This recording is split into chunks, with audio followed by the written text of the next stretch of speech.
A legend whispers from the deep, calling across thousands of years. For centuries, the story of Atlantis was just that, a story. But everything is changing now. Groundbreaking discoveries are emerging, forcing historians and archaeologists to rethink the very foundations of our past. This is not a tour of old myths. This is an investigation into new evidence that points to a real, sunken civilization. By the end of this, you will see the map of ancient history redrawn before your eyes.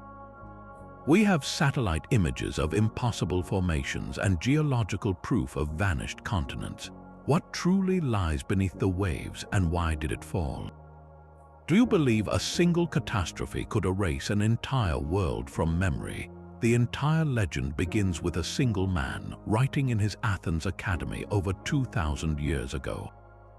The philosopher Plato described Atlantis not as a myth, but as a historical fact, a story passed down to his ancestor, Solon, by Egyptian priests.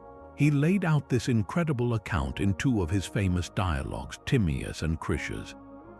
According to these texts, Atlantis was a vast island empire located in the ocean beyond the Pillars of Hercules, what we know today as the Strait of Gibraltar. This places it squarely in the Atlantic Ocean. Plato paints a picture of a utopian society that tragically lost its way. The Atlanteans possessed technology and architecture far beyond their time, with a capital city of concentric rings of water and land, built from a mysterious red, white, and black stone. They were a wealthy, powerful, and initially virtuous people, but their success bred arrogance. Over generations, their human nature began to corrupt, and their hearts became filled with unjust greed and a thirst for power. They assembled a great army and launched a war of conquest against the entire region, including the prehistoric city of Athens.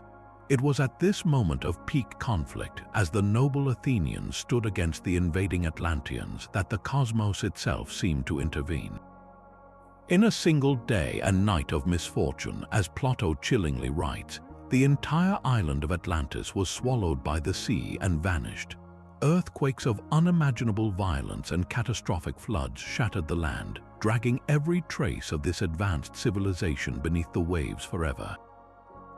This ancient story, with its specific geographical marker and its moral lesson about the fall of prideful empires, is the original bedrock. Every single theory, every hopeful expedition, starts right here with Plato's words. So the ultimate question becomes, was he recording a genuine, ancient catastrophe, or was this all just an elaborate philosophical fable? So if Plato was recounting a real event, where on earth could it have happened? For decades, one location has stood out as a prime candidate, a place where geology and myth violently collide. The island we now call Santorini was once a single, massive volcano known as Thera. Around 3,600 years ago, this mountain exploded with a force unmatched in human history. This was not a simple eruption.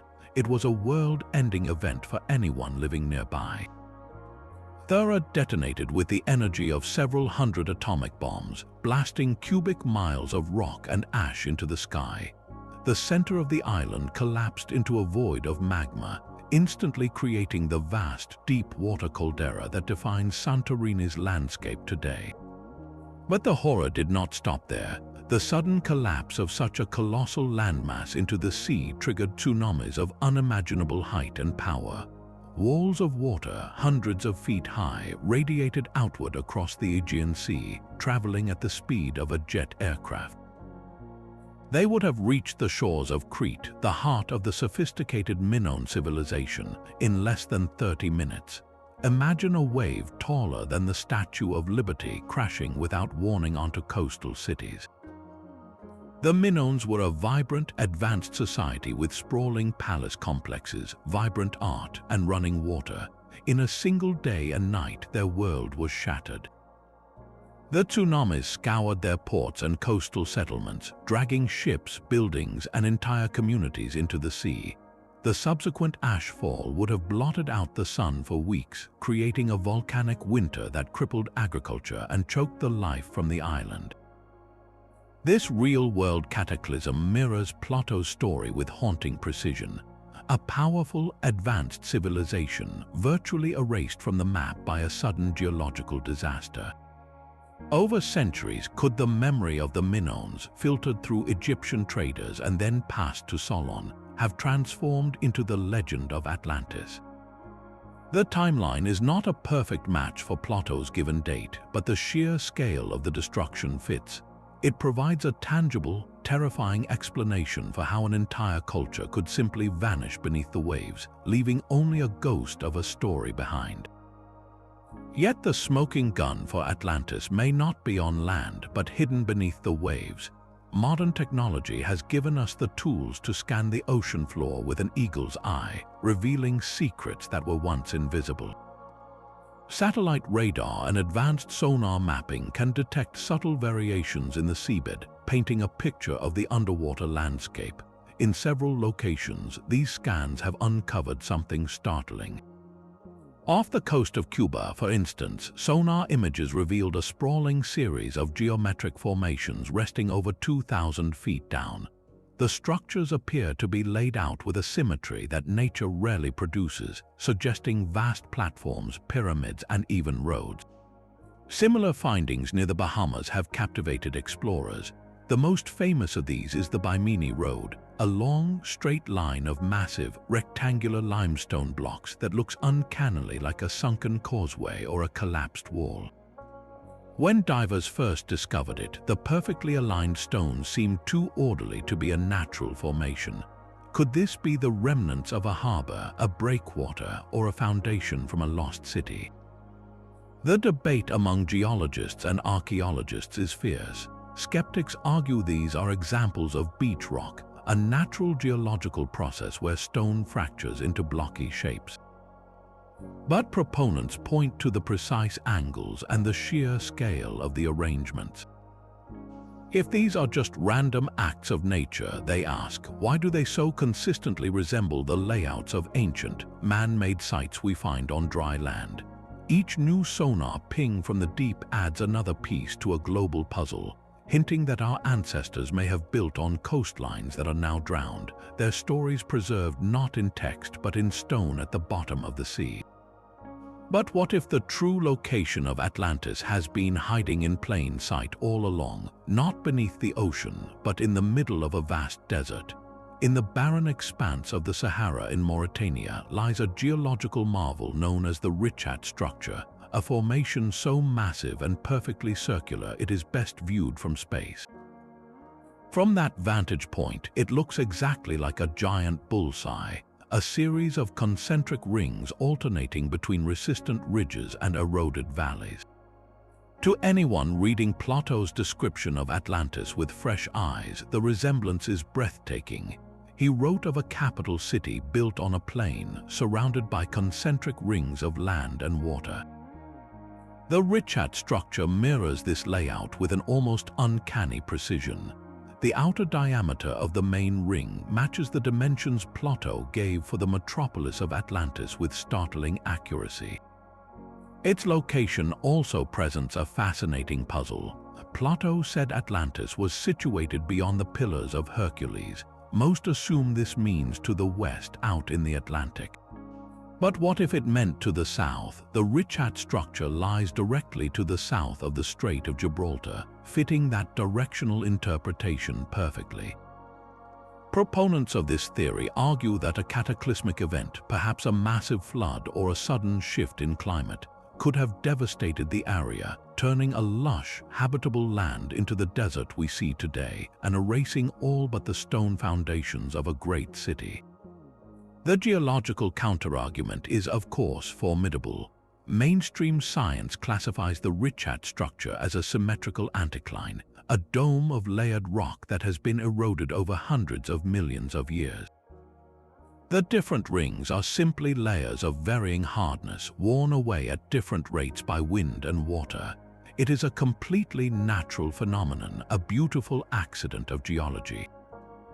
Yet, even skeptics must admit the visual match is extraordinary.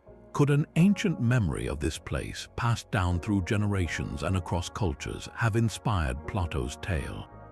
If this was Atlantis, then its ruins were not swallowed by the sea, but were instead slowly unmasked by the desert sands, waiting for thousands of years for us to look up and finally see them. The deep Atlantic holds its secrets tightly, but science is finally prying them loose. Recent geological surveys of the Azores Plateau, a massive underwater region in the middle of the Atlantic Ocean, have uncovered a revelation that fundamentally reshapes the search for Atlantis. Core samples drilled from the seabed tell a story not of a permanent abyss, but of a lost world. These long cylinders of sediment and rock act like a time capsule, preserving a detailed history of the ocean floor. Analysis of their layers reveals something astonishing. During the last ice age, when vast quantities of the planet's water were locked up in colossal glaciers, global sea levels were hundreds of feet lower than they are today. The Azores Plateau was not submerged. It was a vast, exposed island, a sprawling landmass the size of a small continent sitting right in the middle of the Atlantic Ocean. This was not a small, barren rock. The geological data suggests a landscape that could have been incredibly hospitable. With a lower sea level, this plateau would have featured rolling hills, sheltered valleys, and potentially even freshwater lakes. It was a land bridge between Europe and the Americas, a place perfectly positioned to support a thriving ecosystem and perhaps a civilization. Then the world changed. As the Ice Age ended and the great glaciers melted, the seas began their relentless rise. For the Azores Plateau, this was not a slow, gentle process. Current climate models indicate that the rise was often rapid and punctuated by catastrophic surges. The land would have drowned quickly, its coastlines crumbling and shrinking year after year. What was once a sweeping island would have fragmented into smaller islets before finally vanishing beneath the waves for good. This provides the first solid, scientific foundation for a landmass exactly where Plato said it was, an island empire beyond the pillars of Hercules that disappeared into the sea. The timeline of its subjugation matches the dramatic sea level rise that followed the Ice Age. We are no longer just comparing ancient stories to modern maps. We are looking at hard data that confirms a large, habitable territory existed in the exact location tradition has always pointed to, and that it met exactly the kind of watery fate the legends describe. This technological leap is not just about seeing the ocean floor, it is about touching it. The latest generation of remotely operated vehicles, or ROVs, are essentially the hands and eyes of researchers operating from ships miles above. These are not simple cameras, they are sophisticated robotic submarines equipped with powerful lights, high-definition cameras, and incredibly delicate manipulator arms that can retrieve a single pottery shard from the soft sediment without breaking it. They can withstand the crushing pressures of the abyss, venturing into a darkness where no human could ever survive. Alongside them, new scanning tools like multi-beam sonar create three-dimensional, centimeter-accurate maps of vast swaths of the seabed, revealing every mound, every trench, and every anomaly with a clarity we have never possessed before. It is as if a floodlight has been switched on in a room we have only ever been able to feel our way through in the dark. And what these robotic explorers are finding is forcing a complete rethink of our ancient past. Off the coast of India, in the Gulf of Combat, sonar scans picked up the outlines of what appear to be massive geometric structures, including what looks like a great stepped foundation. When dredgers brought up material from the site, they recovered not just stone artifacts, but pieces of wood that were carbon dated to an astonishing 9,500 years old. If these are the remains of a settlement, it would be thousands of years older than any known major civilization in the region, a city that thrived when much of the world's coastlines were dry land. Similar mysteries are emerging everywhere. Near the Japanese island of Yonaguni, divers and ROVs have documented a monumental terraced structure with sharp 90-degree angles, flat platforms, and what looks like a carved staircase descending into the deep. The debate is intense. Is it a natural sandstone formation shaped by powerful tidal currents over millennia, or is it the weathered remnant of a ceremonial center constructed by a culture we have yet to name? These are not isolated oddities. Each new discovery on the continental shelves, the parts of the ocean that were dry land during the Ice Age, points to a startling possibility. We have long assumed that early humans were primitive coastal dwellers, but what if some of them were master mariners, building sophisticated communities on lands that are now drowned? The tools are finally allowing us to ask the question, and the seafloor itself seems to be whispering the answer. There is another, even more violent explanation for the disappearance of ancient worlds. A growing number of scientists are piecing together evidence for a global cataclysm so sudden and severe it could have erased civilizations from the record. This is the Younger Dryas impact hypothesis. The theory proposes that approximately 12,800 years ago, a fragmented comet or asteroid slammed into Earth's atmosphere. The resulting series of explosions and impacts, some possibly striking the North American ice sheet or the world's oceans, would have been an event of almost biblical horror. Imagine fireballs streaking across the sky, followed by airbursts with the force of multiple nuclear weapons. The heat would have instantly ignited wildfires across continents, burning entire forests to ash. The real devastation, however, came next. The colossal energy released vaporized huge portions of the ice caps, dumping an unimaginable volume of fresh water into the oceans in a geological instant. This sudden influx is believed to have shut down the great ocean currents, like the Gulf Stream, that regulate our planet's climate. The world, which had been slowly warming at the end of the last ice age, was plunged back into a deep freeze. This period, known as the Younger Dryas, lasted for over 1,000 years, but for any advanced coastal societies, the immediate effects would have been apocalyptic. The impacts into the ocean would have generated mega-tsunamis, waves over 1,000 feet high that radiated outward and scoured the coastlines of every continent. These were not just waves, they were moving mountains of water that would have traveled hundreds of miles inland, stripping away soil, forests, and every trace of human habitation in their path. A civilization like Atlantis, if it existed as a sophisticated maritime culture, would have been situated in the very places most vulnerable to such a deluge. Its ports, cities, and farmlands would have been utterly obliterated, not just flooded but physically erased from the landscape and swept into the deep ocean. The evidence for this event is no longer just theoretical. In the geological layers that date to exactly this time, researchers have found a strange black mat of sediment filled with extraordinary materials. This layer contains microscopic nanodiamonds, which can only be formed under the immense pressure and temperature of a cosmic impact. It holds unusually high concentrations of platinum and iridium, metals that are rare on Earth's surface but abundant in asteroids and comets. These same traces have been found across North America, Europe, and even in a Greenland ice core, a global fingerprint of a single terrible day. If a catastrophe of this magnitude did occur, it would not have destroyed just one island.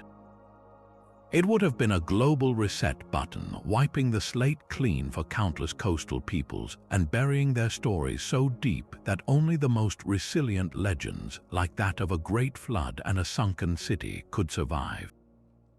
The evidence for a global cataclysm is written not only in stone and ice but on ancient parchment. In 1513, an Ottoman admiral named Piri Reis compiled a world map that has baffled historians and cartographers ever since. His detailed notes claim he used source maps dating back to the time of Alexander the Great, charts that were themselves copies of even older documents. The most startling section of his map appears to show the coastline of South America connected to a landmass to the south. a landmass that bears a striking and controversial resemblance to the continent of Antarctica. The problem is, Antarctica was not discovered by Western explorers for another 300 years.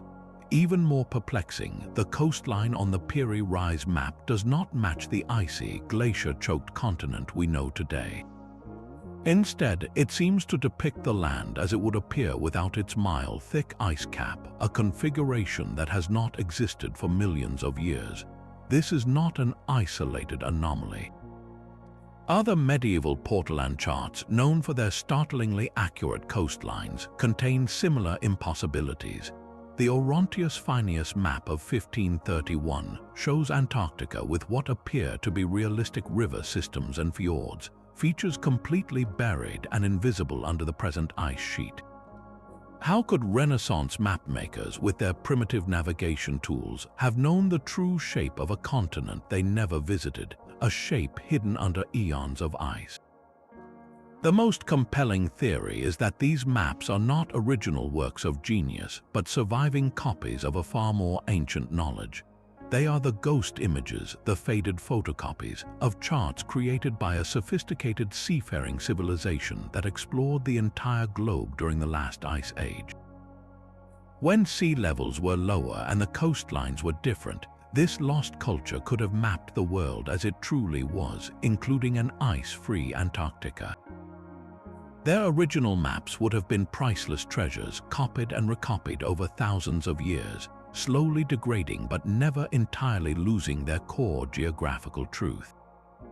These ancient mariners would have possessed knowledge that was lost to the cataclysms that ended their age, a knowledge that survived only in scattered fragments in the great libraries of Alexandria and Constantinople before finding its way, centuries later, into the hands of men like Piri Reis.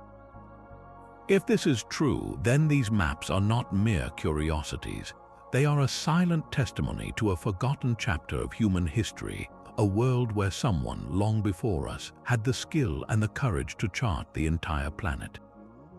The map is not the only artifact pointing to a forgotten world. Our own bloodlines carry echoes of this mystery. Geneticists tracing the ancient journey of humanity have uncovered a stunning connection. They found distinct DNA markers, a genetic signature common to many Native American populations, scattered not just in Siberia but unexpectedly among certain isolated groups in Western Europe. This suggests a much more complex story of migration than we once believed. It hints at a prehistoric web of travel and contact across the Atlantic, long before the Vikings or Columbus. How did these genetic threads become woven across such a vast ocean? The plot thickens when we listen to the stories these cultures tell. From the mountains of Greece to the highlands of Mexico, from the deserts of the Middle East to the jungles of South America, the same core legend appears again and again. It is the story of a catastrophic global flood sent by angry gods to cleanse the world of a corrupt humanity. A chosen few are warned, they build a boat, they survive to repopulate the earth. The details are eerily similar across hundreds of cultures with no known contact. Even more compelling are the persistent tales of a sunken, advanced homeland. The Maya spoke of a land called Mu, a place of great learning that vanished beneath the waves. In India, ancient Sanskrit texts describe a magnificent city named Dwarka, built by a god and later consumed by the ocean. The Aztecs told of Aztlan, a primordial island home from which their people emerged. These are not just flood stories, they are specific accounts of a sophisticated culture that was lost to the sea. Could these shared genes and shared myths be pointing to the same incredible truth? Is it possible that a single, advanced progenitor civilization existed during the last ice age, a maritime culture that explored and settled coastlines around the globe? When their world was shattered by a cataclysm like the Younger Dryas impact, the survivors would have scattered. They would have carried with them the seeds of their knowledge, their building techniques, their stories of a great flood and a sunken motherland. Over thousands of years, as their descendants built new societies in isolation, the memory of their common origin would have faded into mythology, and their shared DNA would have dispersed across the continents. The legend of Atlantis, then, would not be the story of a single island, but the ghost of a global civilization, its final heartbeat echoing in our genes and our oldest stories. But another piece of this ancient puzzle lies not in the deep ocean, but buried beneath the sun-baked soil of southern Spain. Here, a real and fabulously wealthy civilization known as Tartessos flourished and then mysteriously vanished, leaving behind a historical ghost that some scholars believe is the true heart of the Atlantis legend. Tartessos was a major trading empire, a powerhouse of the ancient world celebrated for its immense riches in silver and other precious metals. Ancient Greek historians like Herodotus wrote about it with a sense of awe, describing a city of incredible prosperity and sophistication, a gateway between the Mediterranean world and the untapped riches of the Atlantic. Its exact location has never been definitively pinned down, but it is believed to have been situated in the Andalusia region, in the area of the modern-day Guadalquivir River. This places it just beyond the Pillars of Hercules, a geographical marker that perfectly aligns with Plato's own description for Atlantis. The parallels only deepen from there. Tartessos was a maritime culture, a society of master sailors and merchants whose influence stretched across the known world.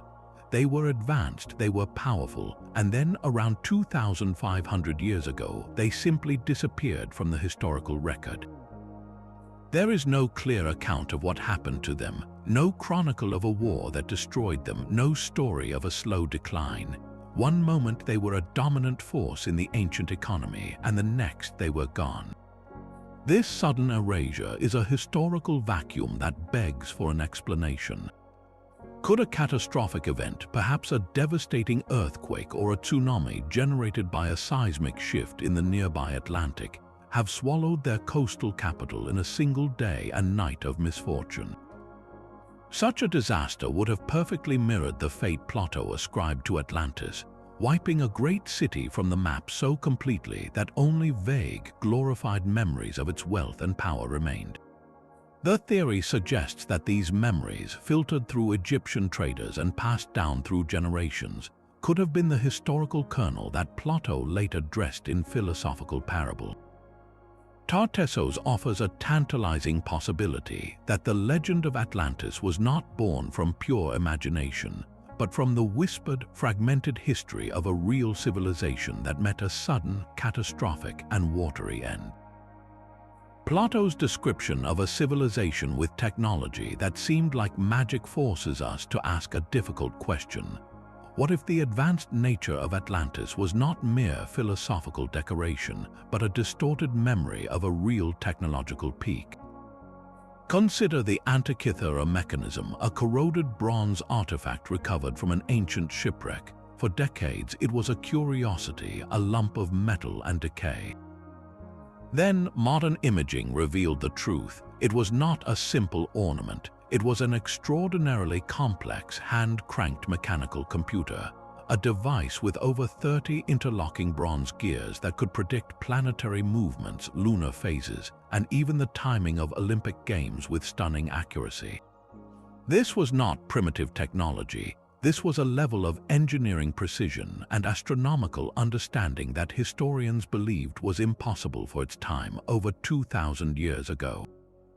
It stands as a solitary, shocking data point, proving that the ancient world was capable of feats we never imagined.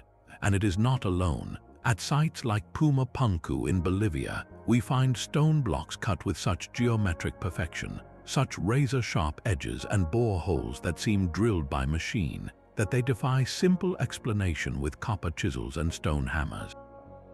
The granite and diorite used there are notoriously hard stones, yet they were cut, shaped, and interlocked with a craftsmanship that appears almost industrial. How was this achieved? Mainstream archaeology attributes these wonders to immense human skill and patience, and that is likely the correct answer. But for those searching for Atlantis, these anomalies whisper a different possibility. They hint at a forgotten epoch of human innovation, a golden age of knowledge that was somehow wiped clean from the historical record. Could Plato's story of a people who mastered architecture and engineering be an echo of this lost world? The cataclysms that sank coastlines and plunged the world into a 1,000-year winter would not have just destroyed cities, they would have shattered the delicate chain of knowledge transmission. The survivors, scattered and struggling to survive, would have lost the complex techniques of their ancestors within a few generations. The intricate knowledge of gear ratios, astronomy, and advanced stoneworking would have faded, leaving behind only the indestructible artifacts themselves and the ghost of their memory, which later cultures could only explain as the work of gods or a legendary race of superhuman heroes. The myth of Atlantis, then, may not be about a city of gold, but about a city of knowledge. Its greatest tragedy was not that its streets were flooded, but that its library of human achievement was permanently closed, leaving us to slowly, painstakingly, rediscover what was once known long, long ago. The North Sea hides a secret larger than many modern countries. Beneath its cold, grey waves lies the ghost of a lost continent called Doggerland. Just 8,000 years ago, this was not an ocean, but a vast, low-lying plain that connected the British Isles to the European mainland. It was a rich and fertile land, crisscrossed by rivers and teeming with wildlife, a paradise for the hunter-gatherer societies of the Mesolithic era. These people were far from primitive nomads. Recent archaeological finds, dredged up by fishing trawlers and studied by scientists, reveal a society with surprising sophistication. They crafted intricate tools from bone and antler, built permanent settlements, and likely used boats to traverse the inland waterways that served as the highways of their world. Doggerland was not a peripheral wilderness, it was the very heart of prehistoric Europe, a cultural and genetic crossroads supporting a significant population. This thriving world, however, was living on borrowed time. As the glaciers continued to melt at the end of the Ice Age, sea levels were steadily rising, slowly claiming the land. But the final blow did not come from a slow creep of water. It arrived with the speed and violence of a geological nightmare. Off the coast of Norway, a massive section of the continental shelf known as the Storegga Slide catastrophically collapsed. An area of seabed the size of Scotland broke away and plunged into the deep ocean. The result was one of the largest tsunamis ever recorded. A wall of water, perhaps as high as a 10-story building, raced across the North Sea. For the people of Doggerland, there would have been no warning. One moment, life continued as it had for generations. The next, a roaring, unstoppable deluge swept across their homeland, scouring the landscape of forests, animals, and human settlements. The water did not fully recede. In a single, terrible day, the heartland of this Mesolithic world was shattered, its remnants transformed into the seabed we know today. Could the memory of this event be the seed from which the story of Atlantis grew? The parallels are profound. A sophisticated culture, living on a land beyond what is now the Strait of Gibraltar, is utterly obliterated by the sea in a sudden cataclysm. The timeline is different from Plato's, but the core narrative of a great land swallowed by the waves matches perfectly. The story of Doggerland's destruction, passed down for thousands of years by survivors and their descendants, could have traveled the ancient trade routes. With each retelling, the scale might have grown, the society might have become more grand, until a lost Mesolithic paradise was transformed into a golden, mythical empire. The evidence for Doggerland is not speculative. We have its physical remains, from the bones of its animals to the tools of its people, all lifted from the ocean floor. It stands as a stark, scientifically verified example of how an entire world can vanish, leaving behind only a whisper in the legends of those who came after. The vibrant art of the Minoans brings their lost world back to life with breathtaking color. On the walls of their great palaces, like Knossos, frescoes depict a society of grace, energy, and profound reverence for the sea and the bull.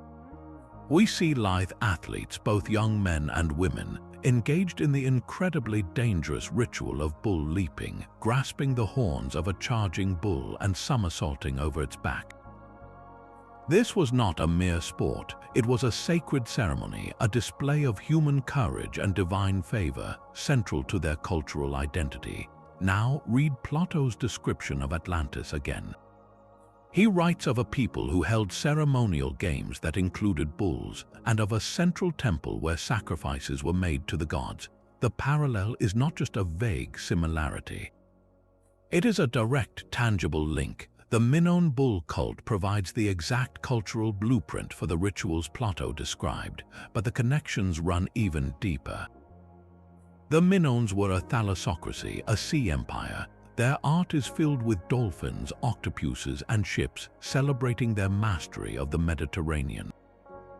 They lived in sprawling, complex palace centers with advanced plumbing, brightly colored columns, and elaborate storage magazines overflowing with trade goods. This was a wealthy, sophisticated, and powerful civilization, exactly the kind of society that would be remembered in legend as a utopian kingdom. When the eruption of Thera shattered their world, the memory of this vibrant culture did not simply vanish. It lingered. Egyptian traders who had direct contact with the Minoans would have carried stories of this powerful island nation that mysteriously collapsed. Over centuries, as the story was told and retold, the specifics faded. The name Crete might have been lost, but the grandeur of its palaces, the spectacle of its bull leaping, and the shock of its disappearance remained, growing larger with each generation until it crystallized into the epic tale of a continent-sized empire that sank beneath the waves. The Minoans are not a vague possibility. They are the archaeological ghost of Atlantis, a real people whose art, rituals, and tragic end provide the perfect historical ingredients for one of our greatest legends. The Mediterranean itself holds a submerged landscape that perfectly matches the scale of Plato's story. Just west of the Strait of Gibraltar lies a shallow underwater plateau known as the Spartel Bank. Today, it is a mere shoal, its highest point lying about 50 feet beneath the waves. But during the last ice age, this was not a hidden seamount. With sea levels hundreds of feet lower, the Spartel Bank was a substantial, inhabited island sitting right at the gateway to the Atlantic. This was not a small rock. At its greatest exposure, it was a landmass of over 1,000 square miles, a significant territory positioned directly beyond the Pillars of Hercules. Its location is not just a vague match, it is a precise geographical bullseye. Here was an island empire, perfectly placed to control maritime traffic between the Mediterranean and the vast, unknown ocean. The people living there would have been the gatekeepers of the ancient world, a position of immense strategic power and wealth. Theirs was a world that could not last. As the great glaciers melted, the oceans rose in a relentless global tide. For the island of Spartel, the end would have been both gradual and terrifyingly swift. The rising waters would have slowly eaten away at its coastlines year after year, shrinking its forests and farmlands. Then came the final, dramatic chapter. Geological evidence suggests that around 12,000 years ago, a series of massive underwater landslides, known as the Storegga Slides, triggered devastating tsunamis that radiated across the Atlantic basin. For the dwindling population on Spartel, a wall of water would have been the final, catastrophic blow. In a single day, their entire world would have been scoured from the surface and submerged forever. Can you picture the impact such an event would have had on the early civilizations ringing the Mediterranean? Coastal communities in Spain, Morocco, and Portugal would have witnessed the destruction of their powerful western neighbor. They would have seen the island's lights go out, its ships fail to return, and heard the stories from the few refugees who might have escaped. The memory of a great kingdom, swallowed by the sea just beyond the Pillars of Hercules, would have been seared into their cultural memory. This was not a story that needed to travel through Egyptian priests over millennia. It could have been a direct eyewitness account of a real catastrophe, a foundational trauma that was passed down for generations until it was finally recorded as the legend we know today. The Spottle-Bank theory provides a hauntingly simple and elegant solution, placing the origins of Atlantis not in a mythical ocean, but in our own backyard in a sea we thought we knew. The rising seas at the end of the last ice age did not simply lap gently at the shore. They devoured entire countries. As the planet warmed, the colossal ice sheets, some over 2 miles thick, began to melt. This was not a slow, steady drip. The release of all that trapped water was a violent, chaotic process, punctuated by cataclysmic events known as meltwater pulses. Imagine a dam the size of a continent suddenly cracking, not once but several times. The largest of these, meltwater pulse 1A, occurred around 14,600 years ago. Over just a few centuries, it dumped enough water into the oceans to raise global sea levels by over 60 feet. That is an average rise of more than 6 inches every single year for 400 years. But in reality, the rise was not uniform. It came in devastating surges. During these pulses, the ocean could have climbed several feet in a single human generation. For a community living on a flat, fertile coastal plain, this would have been a relentless, inescapable nightmare. A grandfather might have fished in a spot that his grandson now needed a boat to reach. The springs they drank from would turn brackish with salt. The forests they hunted in would slowly die, killed by the encroaching saltwater. Farmlands would be submerged, and with each major storm, the waves would push farther and farther inland, claiming more of their world. This was not a slow geological process playing out over millennia. This was a crisis that unfolded within the span of a few dozen human lives, a terrifying, visible end to a way of life. Every single continent on Earth saw its coastline redrawn. Vast stretches of land that are now at the bottom of the sea, like the Sahel Shelf connecting Australia to New Guinea, or the Bering Land Bridge connecting Asia to the Americas, were suddenly and irrevocably drowned. These were not barren wastelands. They were thriving ecosystems, home to animals and human settlements. The loss of these lands, swallowed by a rising blue frontier, would have been a profound generational trauma. Is it any wonder that cultures all around the world, from the Aborigines of Australia to the indigenous peoples of the Americas, carried deep-seated stories of a great flood? These are not just myths, they are the ancestral memory of a real, world-altering event, a time when the ocean rose up and took the earth away piece by piece, until all that was left was the story of what was lost. Off the coast of Japan's westernmost island, the ocean holds a stone puzzle that refuses to be solved. Lying just 80 feet below the surface near Yonaguni is a massive, monolithic structure that looks like a sunken step pyramid. Its sheer, flat surfaces plunge into the deep, punctuated by perfectly straight 90-degree angle terraces that run for dozens of feet. One face features 2 towering, sharply defined pillars. Another area reveals what appears to be a wide, ceremonial staircase ascending one side of the formation. At its summit, a flat, leveled platform offers a breathtaking view of the surrounding seascape. To those who first discovered it, this was not a random act of geology. It was the architecture of a lost world. The debate over its origin is a perfect storm of scientific disagreement, pitting the power of natural erosion against the possibility of human hands. On one side, geologists present a compelling case for entirely natural processes. The entire structure is carved from a single bedrock of sandstone, a stone known to fracture along clean, straight plains as it weathers. The powerful tidal currents in this channel act like liquid sandpaper, scouring and undercutting the rock in ways that can produce surprisingly flat surfaces and sharp angles over thousands of years. The so-called staircase, they argue, could simply be a series of these natural horizontal fractures, eroded at slightly different rates. The 2 pillars might be nothing more than resilient sections of rock that remained standing as the softer stone around them wore away. For them, Yonaguni is a spectacular example of what nature can build all on its own, a beautiful accident that happens to tease our pattern-seeking minds. Yet archaeologists and other researchers point to features that defy simple geological explanation. They highlight a perfectly circular, man-sized hole drilled into one of the terraces, a feature that seems to have no natural cause. They identify what look like symbolic carvings on the rock faces, including a distinct etched outline that resembles a grazing animal. Most convincing are the geometric layouts. The structure is not just a single angular rock. It is part of a complex that includes what appear to be wide processional roads, smaller terraced mounds, and even what might be a stadium-like arena nearby, all sharing the same stark, angular aesthetic.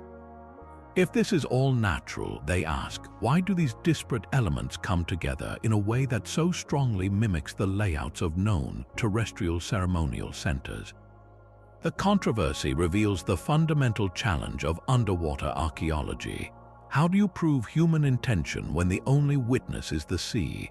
Without classic artifacts like pottery, tools, or bones found in direct association with the structure, the evidence remains circumstantial. The Yonaguni monument stands as a silent, stubborn riddle, a ghost at the edge of our history. It forces us to confront a difficult truth. Sometimes the most profound mysteries are not hidden in the dark, but are lying in plain sight, daring us to decide what is real. The entire search for Atlantis rests on the credibility of a single storyteller. We must ask a difficult but essential question. Was Plato acting as a historian, faithfully preserving an ancient account, or was he a master philosopher using a powerful fictional tale to make a point? His own writings present a clear claim. He states that the story came from the Athenian lawgiver Solon, who heard it from Egyptian priests in the city of Sais. These priests allegedly possessed records of events that predated Greek history, speaking of a great empire that attacked the ancient world and was punished by the gods for its arrogance. The level of detail is striking. Plato gives precise dimensions for the city's rings, describes the unique red, white, and black stone of its buildings, and even outlines the political structure of its 10 kingdoms. This specificity feels like the report of an eyewitness, not the vague outline of a myth. If he was inventing it all, why go to such lengths to ground it in a seemingly factual, cross-cultural tradition? The answer might lie in his academy's teaching methods. Plato was not writing a history textbook. He was crafting dialogues to explore profound ideas about justice, governance, and the human soul. His most famous work, The Republic, describes the ideal state in purely theoretical terms. With Atlantis, he does something different. He creates a dramatic, epic narrative about a real, tangible utopia that falls from grace. The story serves as a perfect, terrifying object lesson. Here was a society that had achieved perfection with a wise and benevolent constitution. Yet its people, over generations, allowed their divine nature to become diluted with mortal fallibility. They were consumed by greed and a lust for power, leading them to attempt the conquest of the entire Mediterranean. Their punishment was utter annihilation. This is not just a story about a flood. It is a cautionary tale about the inevitable decay of even the most perfect society when it succumbs to hubris. The war between ancient Athens and Atlantis is a symbolic clash between the ideal, philosophically governed state and a corrupt, materialistic empire. The message is clear: a society that values wisdom and justice can triumph over one that values only wealth and power, but the gods themselves will ultimately punish those who overreach. So, which is it? The weight of the evidence suggests that Plato, the philosopher, likely took a kernel of historical truth, a memory of a real, catastrophic event like the Thera Eruption or the flooding of Doggerland, and sculpted it into a grand allegory. He built a magnificent fictional civilization upon the foundation of a real geological trauma to serve his ultimate purpose. He was warning his fellow Athenians about their own imperial ambitions and moral decline. The power of Atlantis is that it lives in this liminal space between history and myth, a place where a real disaster echoes through the ages, transformed by a genius into a timeless lesson for all of humanity.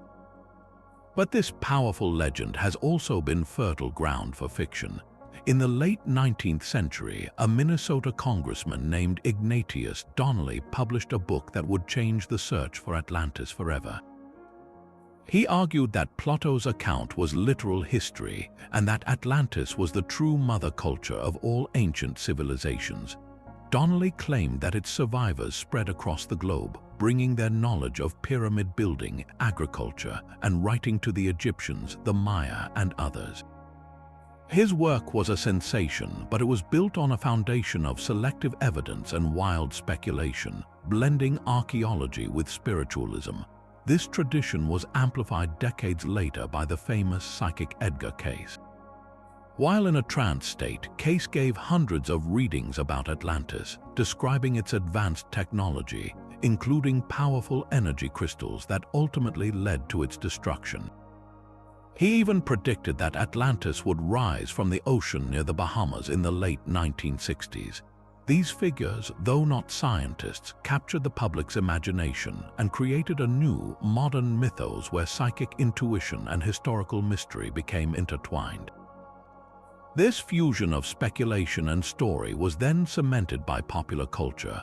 From Disney's animated Atlantis to blockbuster films and comic books, the sunken city became a staple of adventure.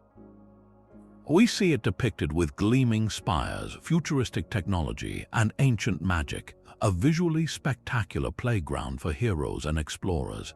These stories are incredibly entertaining, but they have also painted a very specific, fantastical picture in our collective mind. The problem is that this popular image can overshadow legitimate scientific inquiry.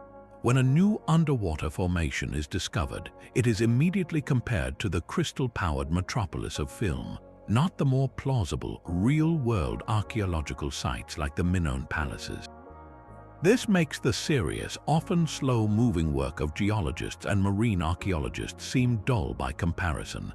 The line between a fascinating hypothesis and pure science fiction becomes dangerously blurred. How do we separate the compelling allure of the myth from the quiet, patient search for historical truth? The answer lies not in dismissing the legend, but in understanding its many layers. The pop culture version of Atlantis is a mirror reflecting our own dreams of lost technology and forgotten glory. The real search, however, continues in the sediment cores, the sonar maps, and the crumbling ruins of ancient coastal settlements, patiently waiting for us to listen to what the evidence has to say. The deep Atlantic continues to reveal its secrets with every new sonar sweep. Just last year, a research vessel from the Schmidt Ocean Institute was mapping a remote section of the seafloor west of the mid-Atlantic ridge when their instruments recorded something baffling. The data showed a cluster of structures that defied easy geological explanation.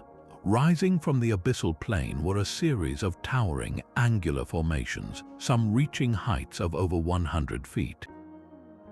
Their shapes were strikingly symmetrical, with sharp, 90-degree corners and flat, plateau-like summits that stood in stark contrast to the gentle, muddy slopes surrounding them. This was not the random debris of a submarine landslide or the familiar shape of a seamount. The patterns etched on the high-resolution map looked less like natural geology and more like the crumbled foundations of a vast, sprawling complex. One particular anomaly, spanning several square miles, displayed a network of straight, intersecting lines that resembled the ghostly outline of city streets, all converging on a central, circular plaza. The discovery sent a ripple of excitement through the small team of oceanographers. They knew that nature can create incredible illusions, but this felt different. The sheer scale and geometric precision of the site demanded a closer look. Plans are now being drawn for a follow-up expedition, this time deploying the most advanced deep-diving remotely operated vehicles. These robots will descend into the crushing darkness, their high-definition cameras and sensitive laser scanners poised to capture every detail of these enigmatic structures. The potential is staggering. We are living in an era where a single research cruise, mapping a previously uncharted grid of ocean, could stumble upon the evidence that rewrites human history. The ocean floor remains the largest and least explored museum on our planet, and its most profound exhibits are still waiting in the dark for their discovery. The stones are not the only place where Atlantis might have left its mark. Our very words may carry the ghost of its language. Some linguists point to a handful of isolated, ancient tongues that stubbornly defy classification, languages that seem to be living fossils from a world before our modern language families took shape. The most famous of these is Basque, spoken in the Pyrenees Mountains between Spain and France. Basque is a complete linguistic mystery. It bears no relation to its neighbors, Spanish or French, or to any other Indo-European language. It is an island of speech surrounded by a sea of unfamiliar sounds. Intriguingly, some researchers have proposed a connection between Basque and certain languages spoken in the remote Caucasus Mountains, thousands of miles away, like Georgian. The grammatical structures share peculiar similarities that are hard to dismiss as pure chance. The theory grows even more controversial when it crosses the Atlantic. A small number of linguists have long argued for a link between Basque and some Native American languages, pointing to specific similarities in word construction and syntax. These proposed connections are hotly debated and rejected by the mainstream academic community, but they raise a profound question. How could languages from such distant, separated parts of the world share any common ground at all? The answer, for some, lies in a catastrophic diaspora. Imagine the survivors of a sunken civilization, a sophisticated seafaring culture, scattering in all directions after their homeland was destroyed. One group flees east, finding refuge in the mountains of the Caucasus. Another sails west, eventually reaching the shores of the Americas. A third group travels a shorter distance, settling in the highlands of what is now northern Spain. Over thousands of years, their common language would have evolved and fractured, mixing with the tongues of other peoples they encountered. But the deep grammatical skeleton, the underlying structure of their original speech, might have persisted, buried beneath layers of change. These linguistic outliers could be the shattered fragments of a single, lost language family, a mother tongue spoken on a landmass that no longer exists. This is, without question, one of the most speculative frontiers in the search for Atlantis. It is a field where a single coincidental sound can be mistaken for a profound connection. Yet the persistence of these enigmatic languages reminds us that human history is far more complex and interconnected than our standard textbooks often allow. If a great civilization did fall, its most enduring legacy might not be in its sunken temples, but in the very words we speak, a forgotten whisper hiding in plain sight. Yet for every discovery that ignites excitement, a chorus of skepticism rises from the halls of established archaeology. The mainstream academic view remains deeply unconvinced, dismissing the search for Atlantis as a compelling but ultimately fruitless pursuit. Their rebuttal is not based on a lack of imagination, but on a strict adherence to the rules of evidence. They point to a fundamental and persistent problem. Despite generations of searching, not a single artifact has ever been pulled from the ocean that can be irrefutably labeled as Atlantean. There are no inscriptions bearing its name, no tools unique to its culture, no pottery styles that trace a path back to a single magnificent source. Every potential site, from the Bimini Road to the Yonaguni Monument, has a plausible and often more probable geological explanation. The evidence is always circumstantial, open to interpretation, and never conclusive. Beyond the lack of physical proof, historians highlight the anachronisms woven into Plato's own story. His description of a Bronze Age society fielding vast armies and navies conflicts with what we know of that era's logistics and population sizes. The very metals he mentions, like the legendary orichalcum, do not appear in the geological record of the Atlantic in the quantities he describes. For mainstream scholars, these are not minor details. They are the telltale signs of a fictional narrative, where a philosopher takes poetic license to build his ideal society and its dramatic foil. Perhaps the most powerful argument against a literal Atlantis is the silence of the geological record. A civilization advanced enough to conquer the ancient world would have left an immense footprint. We would find evidence of its agriculture, its mining, its deforestation, and its settlements on a continental scale. We can trace the spread of the Romans, the Egyptians, and the Mesopotamians through layers of soil and ancient garbage heaps. For an empire supposedly larger than Asia and Libya combined, that footprint is entirely absent. There is no layer of ash, no tsunami deposit, no climatic anomaly that coincides with Plato's timeline and points to the simultaneous destruction of a worldwide culture. The cataclysms we do know about, like the Thera Eruption, were devastating, but they were regional events. They destroyed one civilization, not all of them. The skeptical view asks us to consider a simpler, if less romantic, possibility.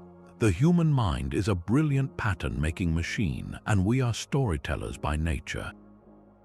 We see faces in clouds and cities in rock formations because we are hardwired to find meaning in chaos. Could it be that we are simply projecting our own longing for a lost golden age onto the random shapes of the natural world and the tantalizing gaps in our own history?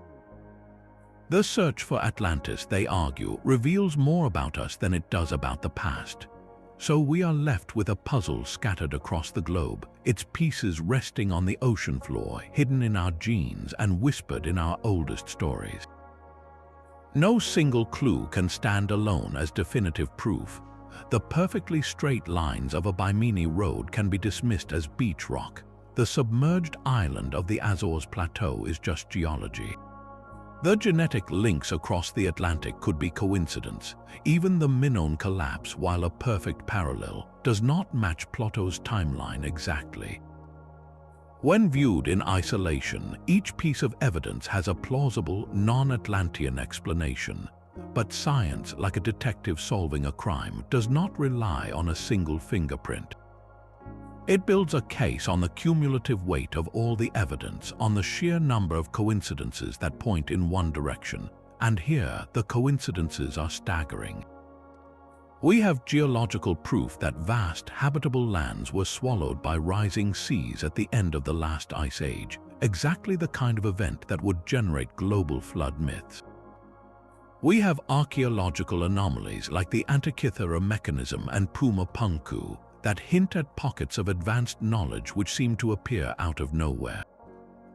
We have genetic markers that suggest prehistoric travel across oceans we thought were impassable. We have ancient maps that depict coastlines buried under ice for millennia. And we have the legend of Atlantis itself, a story that refuses to die, told with specific details about a circular city, a bull cult, and a catastrophic end that aligns with real-world cataclysms from the Thera eruption to the Storiga slide.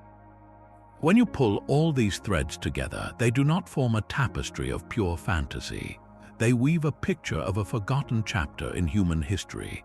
The core of the Atlantis story, a sophisticated coastal civilization brought down by a sudden rise in sea level, is no longer a philosophical fable. It is a geological and archaeological inevitability. The legend does not have to be a perfect, literal account of a single island empire. It is far more powerful as a cultural memory, a composite ghost of multiple real events. It is the echo of Doggerland sinking beneath the North Sea. It is the scream of Thera obliterating the Minoan world. It is the slow, relentless dread of the Azores Plateau vanishing inch by inch.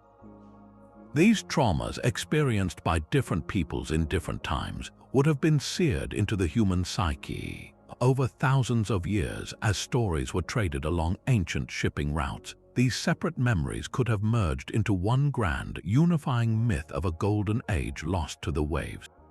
The search for a single, literal Atlantis may always be elusive, but the evidence now suggests that Plato was not merely inventing a story. He was likely recording the dim, fragmented memory of a profound truth. Our ancestors did not just wander out of the Ice Age as simple hunter-gatherers. They built, they sailed, they mapped their world, and they established communities on lands that are now at the bottom of the sea. Their world was shattered not by one disaster but by many.